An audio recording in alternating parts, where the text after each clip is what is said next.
This is children's stuff. These are fairy tales. Oh, don't say that. Don't. Please don't. Oh, stop it. Stop it. I remember when I first got into healing, when I first decided to stay away from it. Wait a minute, I have to see if I could do this. But I don't. But I won't, because I can't. Wait a minute. Have you ever seen anyone fiddle with more stuff? And it drives me nuts that I'm a fiddler. Okay. Just as a background, is this making any sense to you? Yeah. Okay. As a background, when I was in medical, when I did a lot of medical intuitive work, I have had,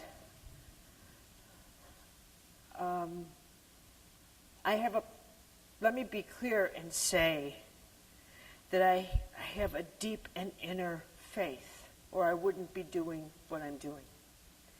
That from my experience is that the profound healing power of grace only amazes me.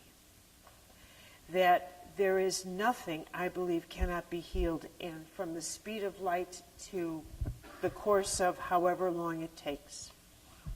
That the biggest blockade to healing is the mythologies people hold and the expectations they have of an off-planet God, and the things, and entitlement. And these are the things that I have come across that I feel are absolute blockades. Entitlement, ideas that things happen to you that shouldn't have had happened to you, and so you have self-righteous anger.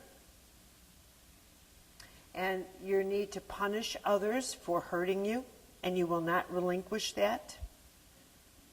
And your need to get even with other people through holding on to your hurt. And you can call it hurt or whatever you want to call it, but at the end of the day, you're going to have to name it vengeance, and that you're at war. And you have to call a spade, as they say at the poker table. In this new age, we have done another disservice in that we have not named negativity what it is. And as a result, we've let ourselves develop without a backbone. And we prefer the light but not the darkness. We talk about angels but not demons. We're going to talk about demons. They exist. You're just going to have to develop a backbone because it's real. We just like to talk about the light and don't be negative. We're going to be negative. We're going to talk about negativity. You can't have only what you want. You've got to have life as it is. And that's just the way it is. You can't deal with you just being hurt and not deal with who you hurt. And the nastiness you've brought into the lives of others. You can't deal with who betrayed you and not own that you've betrayed others. Healing has to include the flaws in your ointment and decisions you've made to not progress spiritually or not progress emotionally, or decisions you've made that say, this is as far as I'm going. I refuse to give up my bitterness, and I'm just going to own it. This is as far as I'm going. Because you know in your own heart, this is as far as you're going. Every single person, I am convinced, knows in their own heart how far they intend to go. And if that's the case, own it and grow comfortable with that's as far as you're going. But what I do know, if you're willing to go the distance goes with you. And that is what I have seen again and again and again. But the mythologies people hold are preposterous. The image that healing is a return to who you were yesterday. You'll never have yesterday again, so stop it. You will never be who you were yesterday again. Give it up. Give it up. Healing has to begin with the most you can be who you are now. Today. You will never return to being who you were yesterday before the illness or the crisis began. So don't hold that image in your head. Ever. You will never have back what you lost. It's over with. And one of the demands that healing asks of you is that you let go of what the illness was meant to take from you in the first place. Cooperate with the journey. Don't fight it. Don't fight it. Cooperate with it. Get your mourning over with. M-O-U-R-N-I-N-G. Get your mourning over with. And you have a right to that mourning. You have a right to it. However, you do not have a right to live in it and burden others with it. That is not your right. And no one appreciates it. No one. Nobody.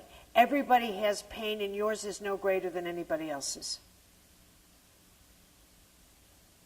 At the end of the day, you have two choices. You either get bitter or you get better. And I know there are exceptions. I am sure you heard about that savage who locked his daughter in a basement for 24 years and had 7 children with her. I cannot imagine how... You heard this? Yes, some of you heard it, yes? Okay, all right. Because this is a story you need a witness for, right? Because it sounds like something you made up in some, like you saw a Stephen King movie. Even Stephen King couldn't make this up. Having said that, that's the kind of thing, you take someone like that, and I put incidences like that on the side and say, no. This kind of healing, this is my kid glove room. I allow for kid glove healings. These people who have experienced traumas that are beyond the spectrum of, a teacher said I'd never make it. Oh, snap out of it. Pretty soon I'm going to say that to you. You know. But we are meant to be able to take things like that. Come on, we're heavy duty machines. When I was and expect more of yourself. Expect more from yourself. My nephew lives with me. I'm not sure I want this on tape. And I adore him. He's like my son. He's lived with me. I adore him. My older brother's passed away. That's his father. And he lives, so my nephew lives with me. And so I woke him up this morning. I went down the hall and I said, up, you're driving me to the airport. I said, up. And I'm up like this. I went to bed at 2. I was up at 5. And out I go. All right? And not my nephew. Okay. And he's yawning all the way, and I'm like, all right. So, and it's always something with him. It's always something. So, I don't know how you do it, Auntie. And it's always yawning. He's 27. All right. And I'm getting like, there's a history.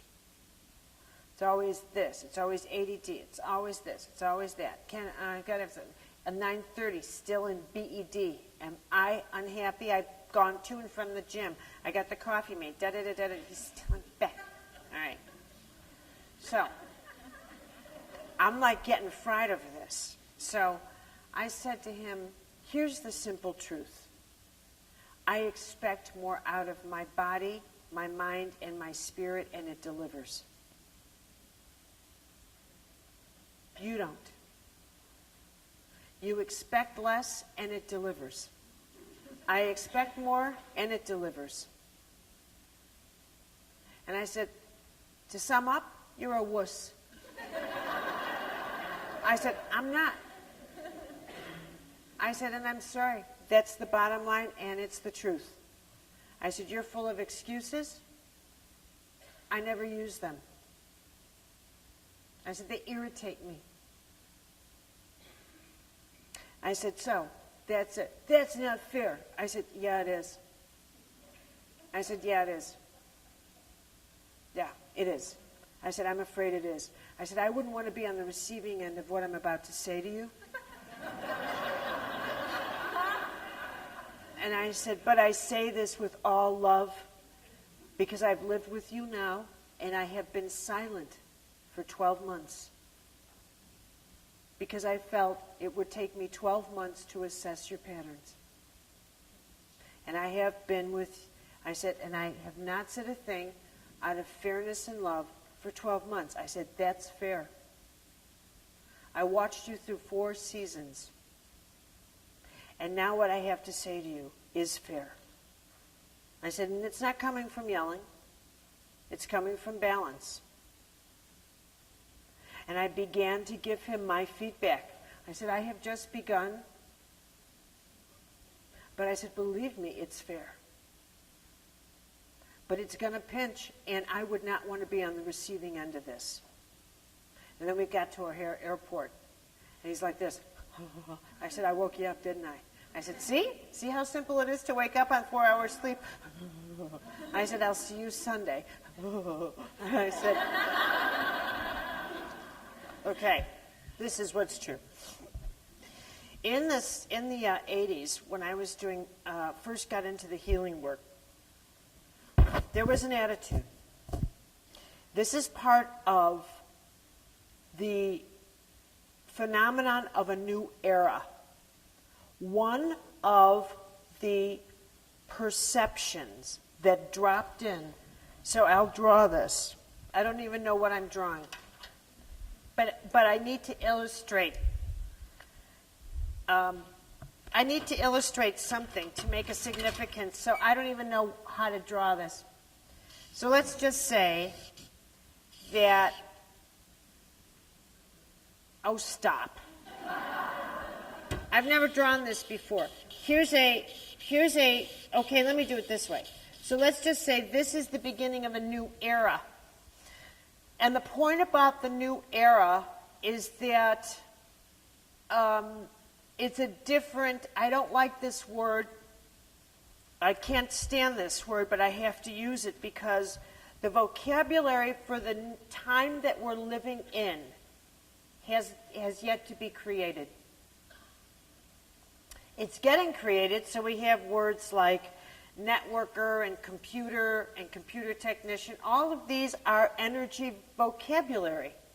So we are creating this, and when people entered the Renaissance, they did not announce 2 weeks into it, we're in the Renaissance. They didn't realize that a renaissance had begun till they were 100 to 200 years into it. It was at that point that they were able to look back and see that a progression of light had taken them out of 400 years of plague and darkness. We are at this extraordinary turning point where this download of new thought has come in that has permeated into you. One is a new template for holism. Okay? A new template that you are at war with. You are as seduced by holism It's captured you biologically, and if I draw you, I've never done this before, so it's occurring to me, but I like what's occurring.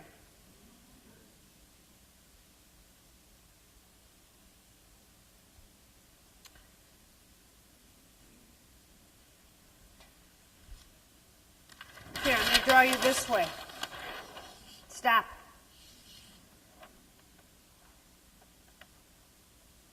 All right, 8, 7, 6, 5, 4, 3, 2, 1.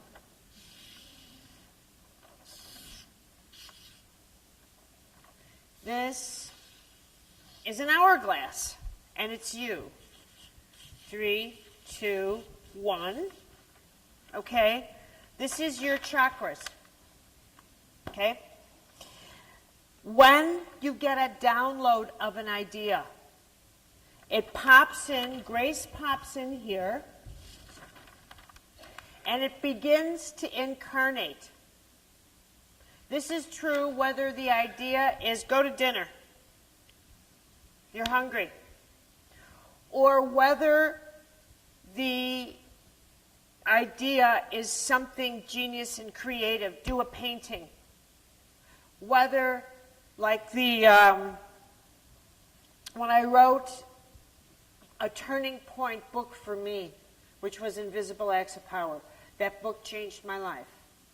The stories of people who listened to their interior talk to them, it changed my life because it was the book that told me how grace works in the world.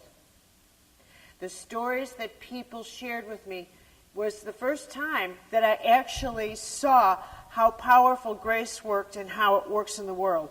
When you listen, it goes down like a template, and then it makes its way up through your tribal chakra, then it works its way here, and it works its way here, etc. The template of holism came down, it comes down, and then it works its way up, and it goes down and up, down and up.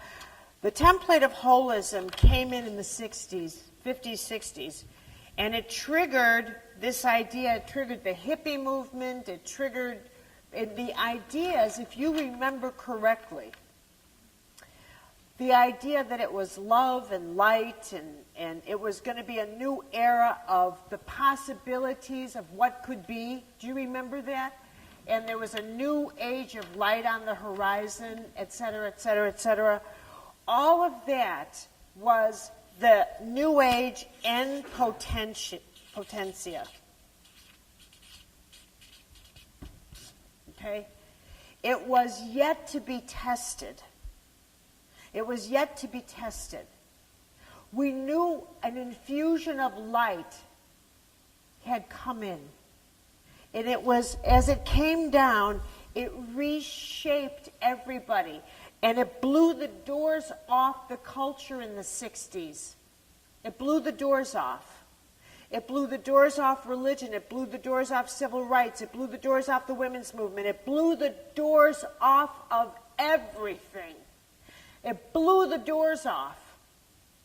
It blew the doors off and it made its way in as it saturated deep into the earth. It just blew the doors off. Because that's what a new era does. And one of the thought forms that came with it was that we create our own reality. Okay? That was one of the thought forms. We create our own reality. All of a sudden, people were saying, we create our own reality. We create our own reality. We can do anything. And it permeated into one of the principles of health. And as I began to work with it in the 80s, people would say, I know I created this illness. It's from negativity. Negativity created it. Negative attitudes create health. Now, how many of you buy into that even in the littlest bit? That negative attitudes create health? Huh?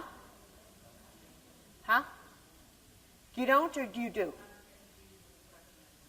The question is, that what was there were two, okay, I'll ask it this way. First, we create our own reality. Yes, no? Yes. Completely? No. How much? What do you create? That we create perception. What else do you create? Who? I'm sorry. Attitude. Okay. We'll deal with creating reality in a second. Maybe tomorrow, not tonight. The second part of that, perception's a good answer. Well done. The second part is how many of you buy into that illness is the result of negativity? A little, a lot, baby. A little bit. Somewhat, big, little. Okay, so how many of you don't buy into that at all? Okay, so what's illness the result of for you?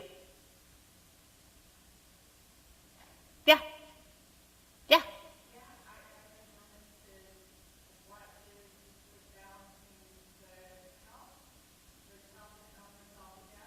Health and illness all together. So it has nothing to do with negative attitudes for you or anything. Okay, it just happens. Okay, so it's random. It's got no pattern to it at all. Okay? Just random chaos that hits. And that's not negative. Okay, and it can be negative. Never mind. Okay. You can only be a hell of a lawyer. Okay. How many of you buy into, and by the way, most people are saying yes to the negativity. Now, how many of you then, based on that answer, would go the next step, which is, based on the idea that you feel negativity is involved in illness, that if you then became positive, by virtue of that, the illness has to go away. You think that? Somewhat. Just a little bit? Somewhat? No. Yes. Come on, fess up. We're here alone. Okay, now, I'm going to ask you again.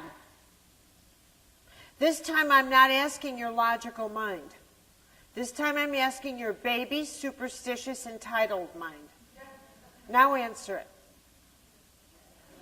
Yes, I do. Okay, you see it? You got more than one mind in you.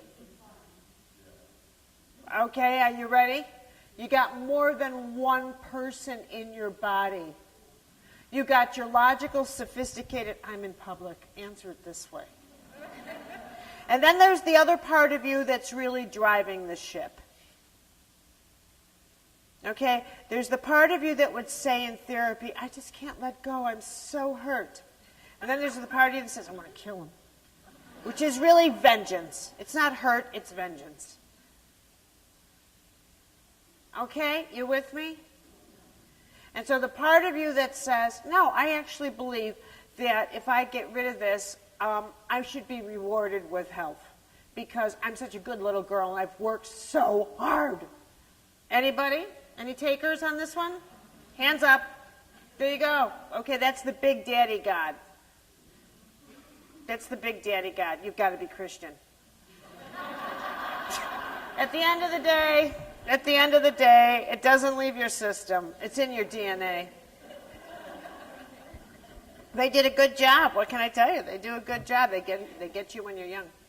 Okay. So, here I am in the 80s, and I'm new to all this stuff. And I go to this lecture, and this man says, I know it's not a lecture, it's a workshop. I know, and several people at this workshop were ill. And it was a support, or was it a support group? Whatever it was. And he says, I know I created this cancer. And I know I can get rid of it because I created it from my negativity. And I know I could get rid of it. Rah, rah, rah. And everybody started clapping. And I watched that and I thought, what what kind of cheerleading response is that? And I was appalled by it. I was absolutely appalled. I thought it was ghoulish. And then other people got up. And they talked about how they knew their negativity had done this to themselves. And what I sensed immediately was this sense of, let me speak up too, because as soon as I flog myself in public, it's the flogging that will heal me. And then and then I don't have to do anything else. I don't have to do anything else. Now, years later, as I have worked with so many people, I realized that the idea of targeting one illness, like going to war, a war is not fought with one battle. An illness is one battle. It's an entire complex. And to target an illness, to target what is a depression, what is an anxiety attack, what is the source when you look at illness that you're targeting? What are you targeting? What's your target? When you think about wanting to move out of a situation or a transition, and you think about, I can't move from here to here, what are you targeting as your reason that you cannot move? Are you following what I'm asking you? Because when you look at the target, part of the reason you cannot move is because it's a ghost. It's a false target. You are far more complex than what you are naming. And it is far more involved. There are many more processes that are going on inside of you than can be represented by the target that you are naming. And what you are really in search of is the pivotal moment of transformation, the axial moment, if you will, the pivotal moment of transformation, the epiphany that gets you from one point into the courageous or empowered person that gets you over the Rubicon. All of a sudden, the experience that makes you come together, that makes your fragments pool together in such a way that you are no longer a fragmented force, but a whole one. You are looking for that experience of entering the new template. The experience of the template that is around you, you want within you, because you can sense it, and it's calling you. Now, does that make sense to you? It makes more sense to you than anything you've ever heard, because that's exactly what you... And the depression, or the feeling that you're lost, is that you are circling a form of power that you want access to,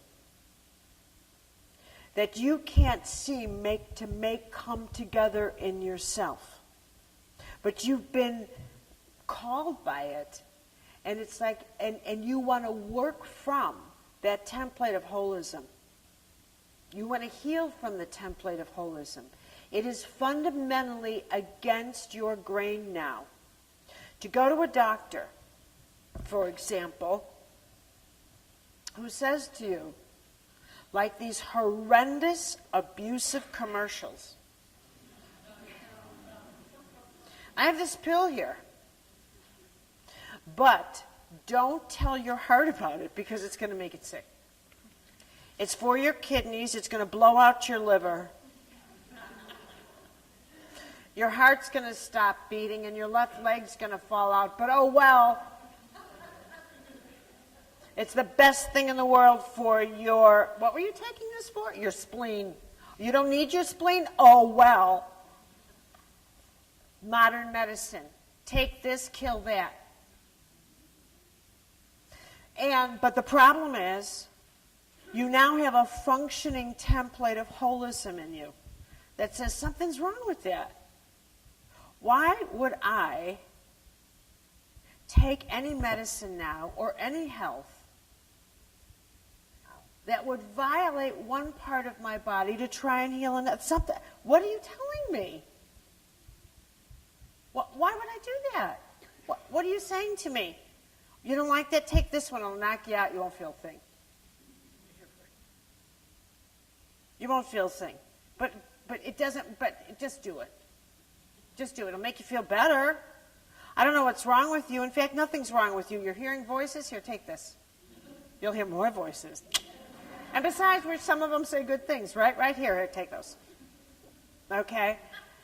But the template of holism is functioning.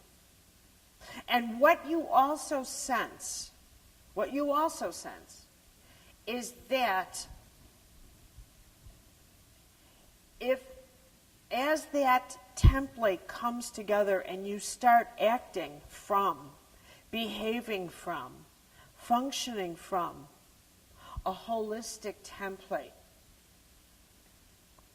the quality of choices that you make as a congruent person are going to change dramatically. How are they going to change? I said to you that in splitting the atom, we change our relationship to time and space. We dramatically change our relationship to time and space. We change our relationship to speed. We change our relationship to our capacity to heal, to everything. And your relation, why is that so? Because like a mystical experience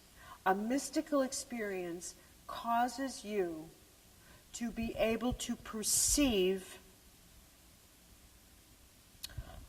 wholly, both with an H and with a W. To perceive the whole and to perceive through divinity. And to be able to perceive that way, you see the whole connection through the interior and the whole of you. And in that connection, you understand the interconnectedness, not in theory, but experientially. Suddenly, you don't know God through writing or through books, but experientially.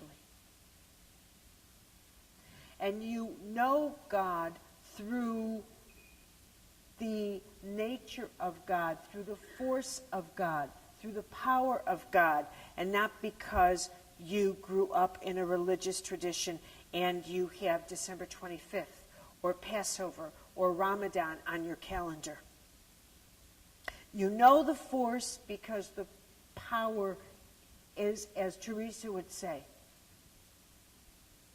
alive in the walls of your soul. And at that point, you are no longer part of a religion. You've transcended that.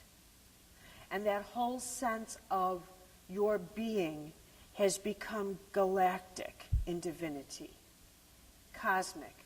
And you realize the costume party is what it is, like telling children about Santa Claus as a way of representing generosity. And then one day the principle of generosity can stand on its own, and it doesn't have to be costumed. It doesn't have to be costumed. It can stand on its own, but until then, the principle of generosity is simply invisible. Where does generosity live? Well, okay. Once upon a time, there was a great big fat person that had a great big belt, and he shows up once a year. And he's got reindeer. And etc. The mystical experience alters your capacity to heal because it alters your capacity to understand what's going on inside of you. And therefore, it alters your capacity to recognize what choices you need to make to right your balance. And that you have to make those choices. Your options become limited. You can no longer say, I can't forgive because I'm so hurt. Now you have to say, I don't want to. I have to own the fact that I don't want to. I want to punish them, and that is just the way it is. And then you could say, okay, so have a good punishment, and now you can face the fact that you are yourself making yourself sick. And have a good time, but do not contaminate others with your bitterness. Now you don't need a support group. You're not allowed to go to your support group because now you're actually by choice becoming negative and contaminating everybody else. So go to your room. Beat it. Go to your room and stop inflicting your negativity on others and stop acting like this is a support group when in fact you're just a showman. Now beat it. If you need to get attention, take up art. It's far more productive, and you share your talent. But don't share your wounds. They're nauseating. Get out of here. I don't want to hear them. Again, I just don't want to hear them. Don't talk to me about them. Look at how old you are. How many people have you bored with your wounds? Don't bore me. Don't bore me. I'm not going to bore you with mine.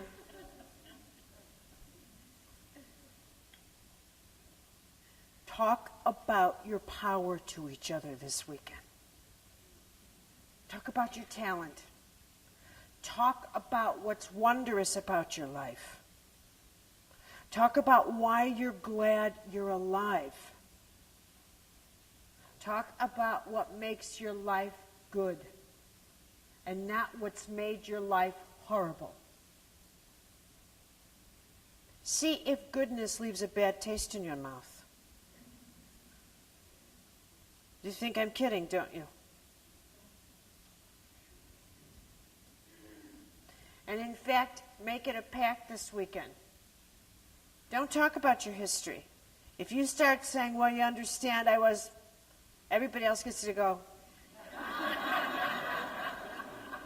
Because it's the same old, same old. Same old, same old. You get to say to each other, there's no strangers here now. Don't let anyone eat alone. These are the rules. Nobody eats alone. If you want to eat alone, you can't.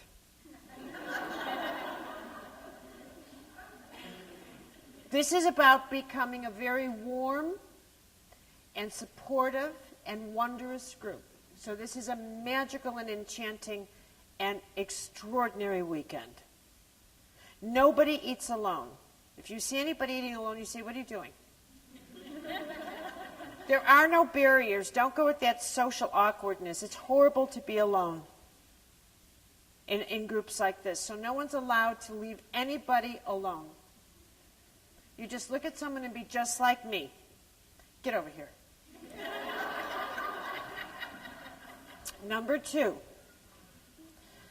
when you're sitting down together and you have to sit with someone new every meal, because everybody new is a treasure. I mean, you can't ever turn the experience down of meeting a new treasure. You simply can't. Part of the reason of coming to a place like this is to meet treasures. So, you need to meet treasures, and you say to that person, what's your talent? What's your skill? And none of you can say, I don't know. These are rules. And it's part of healing.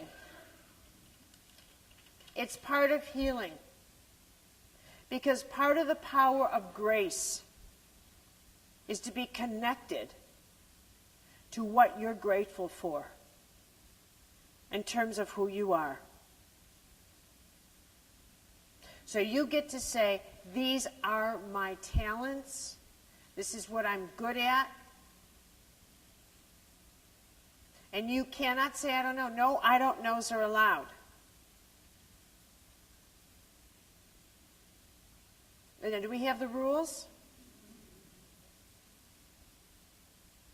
Okay. Tomorrow, we have a lot on the agenda. We're going to do a healing session. I'm going to talk about, we're actually going to do experiential. I'm actually going to do prayer and grace with this group. But in the morning, we're going to start with my talking about the pivotal time of how God became a resident of your mind and a not real force. And then how to enter into the mystical life and what is grace? What is grace?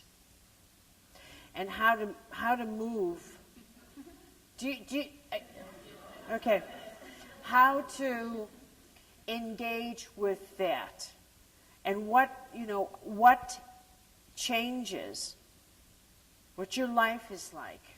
And move this into the ordinariness of your life, and then I want to introduce a little bit about archetypes and your contract, and the nature of your sacred contract. I have to bring that work in, because part of healing is the capacity to ascend and read your life symbolically, and see the altitude of what your life looks like archetypally, and the contracts you had agreed to before you incarnated.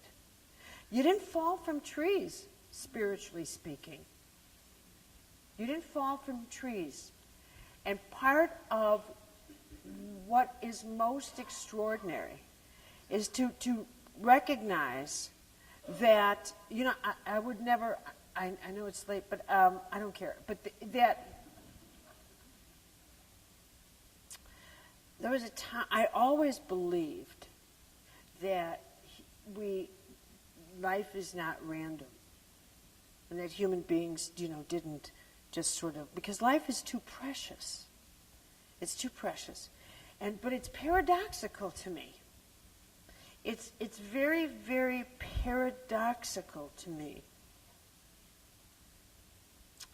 Because I can look at my own life and the experiences I have had that would make me feel sometimes that I have an angel charting every breath I take and every word but because sometimes it's that intense with me. And then I can look over and see the news or events in my own town, and I see someone homeless, and my life, which is so sweet, compared to that life, and I think I'm baffled, and it's insufficient for me to chalk it off to karma. It's insufficient. I can't do that. I cannot say, well, it's just karma. And I can't reconcile that, you see. But I don't think we're supposed to reconcile that. I think that one of the teachers that I respect the most in the world is a colleague and good friend named James Finley. And I asked him this, and his response is the best that I can give. And he said,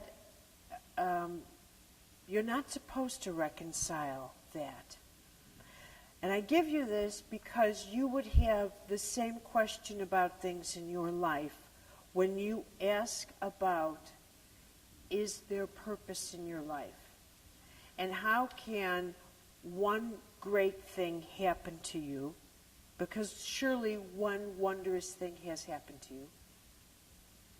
But more than not, you've obsessed yourself with the things that you don't like that have happened. And therein is where you have pitched your tent. So instead of pitching your tent in the wondrousness, you have staked out your territory in what shouldn't have happened, wondering why and how could it have, to you. As if there's something so extraordinary about you that such things shouldn't happen to you. They should happen to others, but surely not you. Surely not you. You should not be hurt. Surely not you. Maybe your neighbor, but not you. Because you're so good. And bad things only should happen to bad people. And you're never negative. And you are never judgmental. You are always right. And just Johnny on the spot for everybody. That shouldn't have happened, but they did. What about those things that shouldn't have happened, might not have happened? How did they happen? But they did.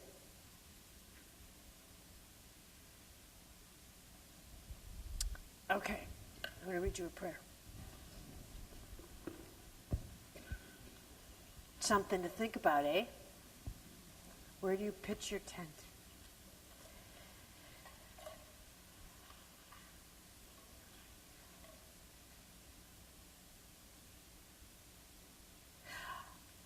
Teresa of Avila, she's my buddy. I'm madly in love with her now, mind you. Teresa doesn't, talk to me. I'm not one of those. I had a marvelous book contract with Teresa of Avila. And then we went our separate ways. But, very good. She left her mark. And a forever imprint on how intimate this world is with us, and that world is with your interior. I love her prayers very, very much. And so I'm going to share them. And she speaks the way she speaks. She is a 16th century mystic. She was a Carmelite nun. She probably still is. And so this is her language. And if I was reading I read the language of Hafez exactly the way he wrote it, as a Sufi. I honor the mystics in their tradition. So when you go to bed at night, I want you to imagine that you're under stars and it's just you in your castle, in the interior of your soul. Close your eyes. Close your eyes. Don't look at me. Close your eyes. Close. Close, close, close.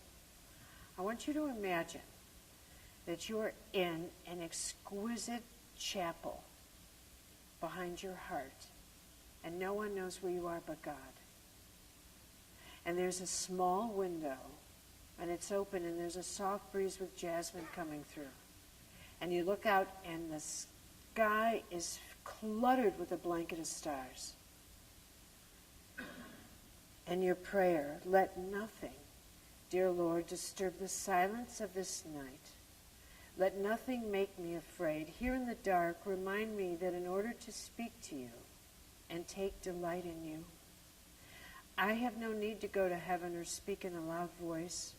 However quietly I speak, you are so near that you will hear me.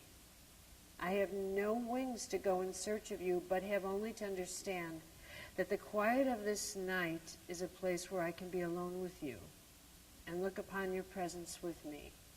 For if I have you, God, I will want for nothing. You alone suffice. Let nothing disturb the silence of this night. Amen. Have a wonderful evening. See you in the morning.